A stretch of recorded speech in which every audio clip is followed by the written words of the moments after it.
এত গরমে কি খাবো খুঁজে পাইনি। গরমে তো বেশি ভারী খাবার খাওয়া যাবে না, মাংসও খেতে ইচ্ছা করছে, কিন্তু মাংস মানে তো আবার তেল, গরমে তো বেশি তেলও খাওয়া যাবে না। তারপর অনেক ভেবে উপায় বের করছি, কি তেল ছাড়া মাংস রান্না করব। চলো দেখি কেমন লাগে। একটা পেঁয়াজ নেবো, পেঁয়াজটাকে ভালোভাবে ছোট্ট ছোট্ট করে কেটে নেবো। দেখছো পেঁয়াজ কাটা আমার হয়ে গেছে। এরপর পেঁয়াজটাকে আমি একটু ছাড়িয়ে নিচ্ছি। তারপর মাঝারি সাইজের একটা টমেটো ছোট ছোট কুচি কুচি করে কেটে নেব।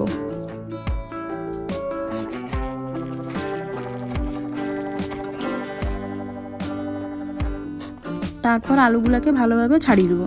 আলুর একটু যেন জামা না থাকে, জামাগুলা কালো কালো হয়ে গেছে তো ওই জন্য থাকবে, একটু একটু থাকলেই কিছু অসুবিধা নেই।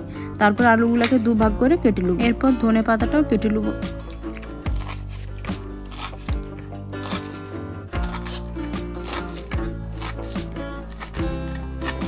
ব্যাস কুচি কুচি করে ধনে পাতাটা আমার কাটা হয়ে গেছে। তারপর আমি মাংসটা ধুয়ে রেখেছি।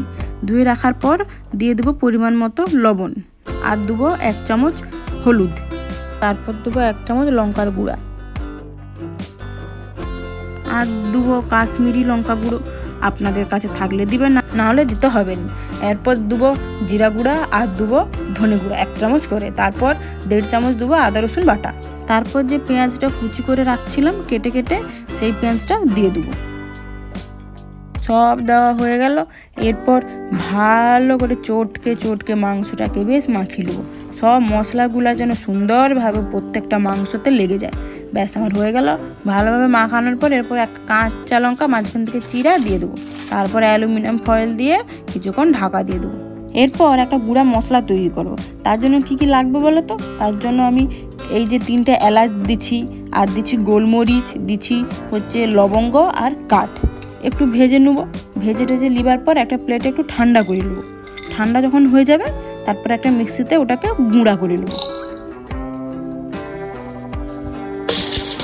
দেখো আমার গুঁড়াটা হয়ে গেছে। খুব সুন্দর একটা গন্ধ বেরোবে খুললে। তবে হ্যাঁ, এই ঢাকনাটা কিন্তু দিয়ে রাখতে হবে, খোলা যাবে নি, তাহলে সব গন্ধ বেরিয়ে যাবে। এরপর গ্যাসের উপরে একটা কড়া বসিয়ে দিয়েছিলাম।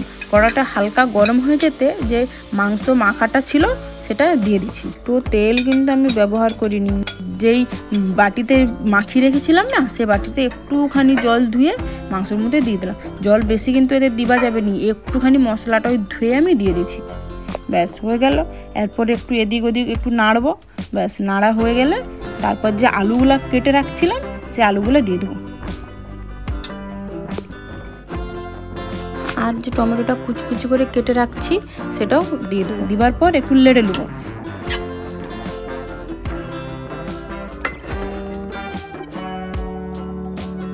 এরপর ঢাকা দেবো। ততক্ষণ ঢাকা দেবো যতক্ষণ না এই মাংসটা থেকে না জল বেরোয়। গ্যাসটা কিন্তু আমি লো ফ্লেমে রাখছি। দেখো কি সুন্দর টকবক করে ফুটছে, কত মাংস থেকে জলও বেরিয়ে গেছে। এবার আবার একটু নেড়ে দেবো। মাংসটা কিন্তু ভালো সিদ্ধ হচ্ছে।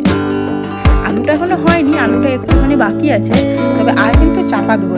এই যে মাংসের যে জলটা এখান থেকেই ফুটবে, ফুটতে ফুটতে ফুটতে ফুটতে এই জলটা যখন একদম বুঝে যাবে, বুঝে গেলে তখন আবার ভালো করে একটু নেড়ে ব্যাস তারপর যে যেমন মাংসের জুস খাবে সেই মতো জল দিবে। আমি এখানে একটু জল দিচ্ছি, হাফ কাপ মতো জল দিচ্ছি। হয়ে গেল তেল ছাড়া সুন্দর মাংস। মেন তো এই গরমে আমাদের বাড়িতে বয়স্কদের জন্য এই তেল ছাড়া মাংস কষাটা একদম পারবে। দেখতে কিন্তু হেভি লাগছে বলো। এরপর যে সেই গুঁড়াটা করে রাখছিলাম মশলা, সেটা একটু মাংসের উপরে ছড়িয়ে দেবো। আর হ্যাঁ, আসল কথা বলতে ভুলে গেছি, গ্যাসের ফ্লেমটা কিন্তু একদম কমে থাকবে যখন গুঁড়াটা দেবো। আর তারপরে ছড়িয়ে দেবো ধনে পাতা। ব্যাস আমার তেল ছাড়া মাংস কষা তৈরি। তোমরা কিন্তু খাবো করে, হ্যাঁ। আর কেমন হয়েছে আমাকে কমেন্টে জানাও, সাবস্ক্রাইব করবে কিন্তু।